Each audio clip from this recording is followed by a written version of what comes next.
বর্তমানে পশ্চিমবঙ্গে দুটি তৃণমূল, একদিকে মমতা বন্দ্যোপাধ্যায় এবং আরেকদিকে ঋতব্রত। তৃণমূলের বেশিরভাগ সাংসদেরাই যে তৃণমূল ছিল আগে, সেই তৃণমূলের বেশিরভাগ সাংসদেরাই নাম লিখিয়েছে নতুন তৃণমূলে। এবং কল্যাণ বন্দ্যোপাধ্যায়, যিনি মমতা বন্দ্যোপাধ্যায়ের ছায়াসঙ্গী ছিলেন প্রথম থেকে, তিনি অভিষেক বন্দ্যোপাধ্যায়ের বিরুদ্ধে ক্ষোভ প্রকাশ করছেন, বলছেন যে কোনো একজনকে বেছে নিতে হবে মমতা বন্দ্যোপাধ্যায়কে। বিজেপির তরফ থেকে বলা হচ্ছে তৃণমূল নাকি একেবারে শেষ। তৃণমূলের অবস্থানটা ঠিক কোথায় এই মুহূর্তে দাঁড়িয়ে? প্রথমে কল্যাণের ব্যাপারটা বলি যে আহ, কল্যাণের সঙ্গে অভিষেকের একটা মতবিরোধ হয়েছিল ঠিক ওই আইনজীবী দেওয়া নিয়ে, এবং কল্যাণ খুব কড়া ভাষায় কথা বলেছিলেন। কিন্তু তারপর কালকেই অভিষেক বন্দ্যোপাধ্যায় দেখলাম, আমি সংবাদ মাধ্যমে যা দেখলাম, সুর অনেক নরম করে নিয়েছেন, কল্যাণও সুর নরম করে নিয়েছেন। ফলে এটা খুব বেশি দূর এগোবে বলে মনে হয়।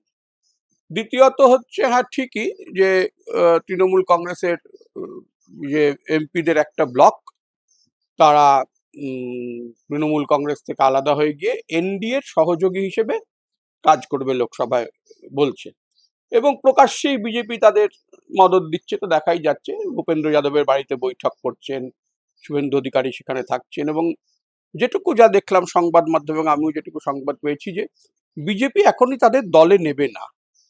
কারণ এদের দলে নেওয়ার ব্যাপারে বিজেপির ভিতরেই দ্বিমত রয়েছে। বিজেপির যারা পুরনো লোক, বিশেষ করে যারা আরএসএস ঘনিষ্ঠ, তারা চান না যে এদের দলে নিয়ে বিজেপির আবার মুখ পুড়ুক। আবার এই যারা এই এই উদ্যোগটা তো অমিত শাহের নেওয়া, এই দল থেকে এমপিদের, তৃণমূল এমপিদের সরিয়ে নেওয়া। এখন তারা মনে করছেন অমিত শাহের যারা পক্ষে রয়েছে, ঘনিষ্ঠ যারা, যাদের মাধ্যমে কাজ হচ্ছে, এবং শুভেন্দু অধিকারী, এরা মনে করছেন যে এই যে আসন্ন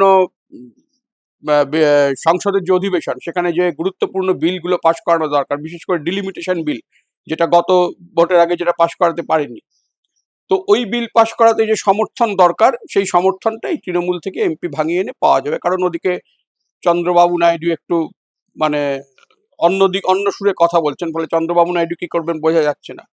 এখন বিজেপির হাতে নিজেদের অতটা সংখ্যা নেই ওই বিলটা পাশ করানোর, ফলে এইটা চলছে। ইতিমধ্যে আজকেই সংবাদ মাধ্যমে দেখলাম যে একনাথ শিন্ডের মাধ্যমে আবার উদ্ধব ঠাকরের দলের কিছু সাংসদকে ভাঙানোর চেষ্টা করা যাচ্ছে। শোনা যাচ্ছে যে শারদ পাওয়ারের দলের সাংসদ, হেমন্ত সোরেনের দলের সাংসদেরও ভাঙানোর চেষ্টা করা যাবে, এরকম একটা অবস্থা হয়ে রয়েছে। এখন ব্যাপার হচ্ছে যে এইটা আমি বরাবর বলছি, বিভিন্ন জায়গায় বলেও এসছি, যে সাংসদ এবং বিধায়ক চলে যাওয়া মানেই দলটির অস্তিত্ব বিপন্ন হয়ে যায়, এমন কিন্তু নয়।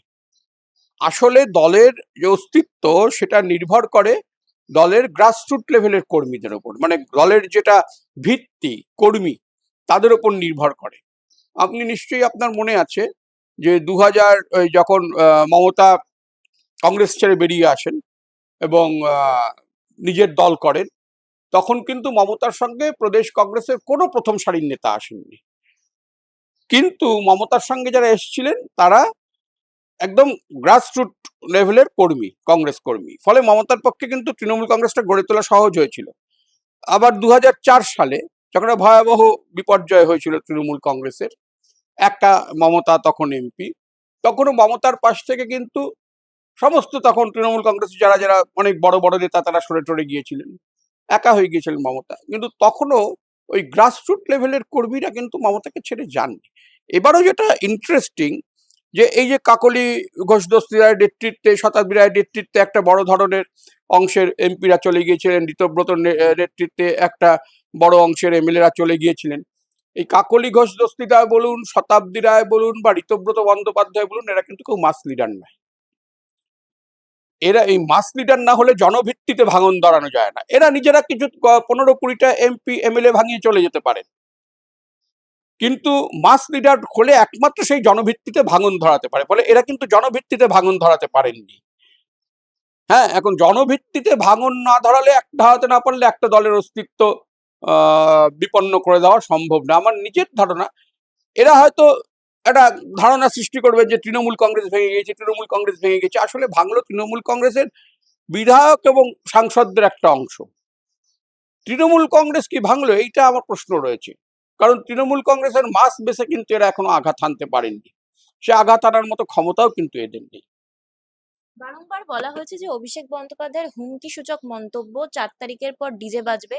এই কারণগুলির জন্য তার বিরুদ্ধে একাধিক এফআইআর হয়েছে। কিন্তু অভিষেক বন্দ্যোপাধ্যায় সংবাদ মাধ্যমে বলেছেন যে অমিত শাহ তিনিও বলেছিলেন যে তৃণমূল নেতাদের উল্টো করে ঝুলিয়ে তাদেরকে পেটানো হবে বা তারা যেন বাইরে না বেরোয়। কেন অমিত শাহর বিরুদ্ধে ইলেকশন কমিশন থেকে বা সরকার থেকে কোনো রকম পদক্ষেপ নেওয়া হলো না? দেখুন, এই নির্বাচনের প্রাক্কালে অভিষেক বন্দ্যোপাধ্যায় কড়া মন্তব্য করেছেন, পাল্টা বিজেপির বহু নেতারা কড়া মন্তব্য, প্রত্যেক প্রত্যেক পক্ষই কড়া মন্তব্য করেছে।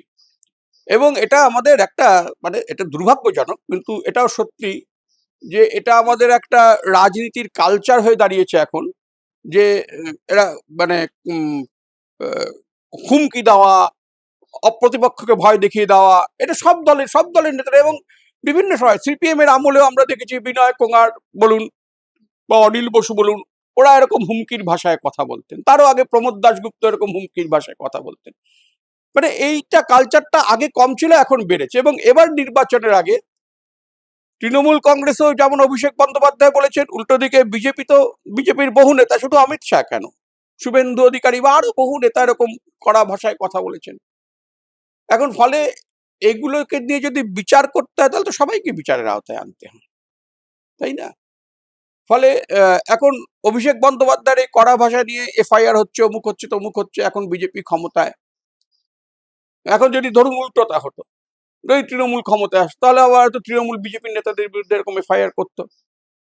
হ্যাঁ, ফলে এই ধরনের এফআইআর বা এই ধরনের কথা নিয়ে হুমকি ইত্যাদি, এগুলো সাময়িকভাবে হয়তো একটা দলকে কিছুটা অস্বস্তিতে ফেলার জন্য বা একজন নেতাকে অস্বস্তিতে ফেলার জন্য হয়, কিন্তু আমার নিজের ধারণা এগুলো খুব বেশি দূর গড়ায় না। এটা বিজেপিও জানে, যারা এই এফআইআর করছেন তারাও জানে একটা অস্বস্তিতে ফেলা। তৃণমূলের আমলে তৃণমূল এরকম অনেকের নামে এফআইআর করেছে, এগুলো তো খুব বেশি দূর গড়ায়ও না।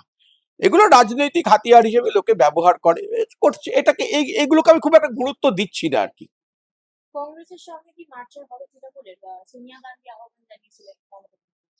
দেখুন, কংগ্রেসের সঙ্গে কি হবে কি হবে না সেটা বলতে পারবো না, কারণ এটা একমাত্র সোনিয়া গান্ধী এবং মমতা বন্দ্যোপাধ্যায় জানেন। দুজনের একান্তে বৈঠক হয়েছে, তারা কে কাকে কি প্রস্তাব দিয়েছেন, কে কাকে কি কথা বলেছেন, সেটা তারা বলবেন। তারা সোনিয়াও এ নিয়ে মুখ খোলেননি, রাহুলও মুখ খোলেননি, মমতাও মুখ খোলেননি।